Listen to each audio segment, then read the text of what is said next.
Oke Minasang, oke teman-teman dimanapun kalian berada, di video kali ini izinkan Sensei untuk menjawab sebuah pertanyaan, berapa lama sih waktu yang diperlukan dari awal sampai bisa berangkat ke Jepang. Nah di sini saya nggak bisa menjawab dengan pasti ya, misalkan 6 bulan sudah pasti terbang, atau 5 bulan sudah pasti terbang, karena ini jawabannya adalah relatif ya. Relatif pertama itu tergantung nasib dari orang itu sendiri ya.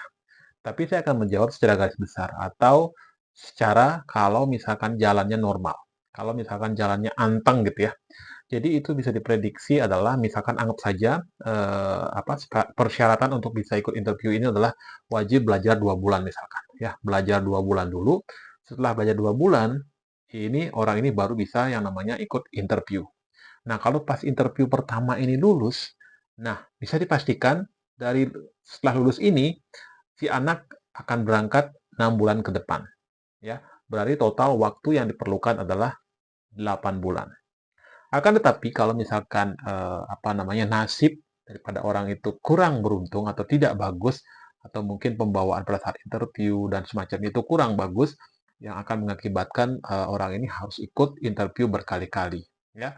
Setelah masuk LPK 2 bulan, ikut interview, gagal, bulan kedepannya ikut lagi gagal, ikut lagi gagal, dan seterusnya, itu otomatis akan mundur terus, ya. Dari 6 bulan, 8 bulan akan menjadi 9 bulan, 10 bulan, 11 bulan, setahun, dan seterusnya. Jadi, semua orang itu tidak sama prosesnya. Baik itu magang, baik itu TG, itu dia punya, itu proses tersendiri. Jadi kita nggak bisa bilang misalkan prosesnya itu pasti 6 bulan udah bisa terbang ke Jepang, itu nggak bisa. Karena nanti sistemnya adalah setelah siap ikut interview, kita ikutkan interview, nanti yang memilih adalah pihak perusahaan. Jadi bukan kita. Kita misalkan menilai dia itu sudah siap pun, kalau belum terpilih dalam sebuah perusahaan atau perusahaan belum memilih dia untuk mempekerjakan dia, itu belum bisa berangkat. Jadi seperti itulah gambarannya ya, bagaimana prosesnya, berapa lama sih waktu yang diperlukan untuk belajar sampai bisa berangkat ke Jepang. Ya, saya berikan gambaran secara garis besar.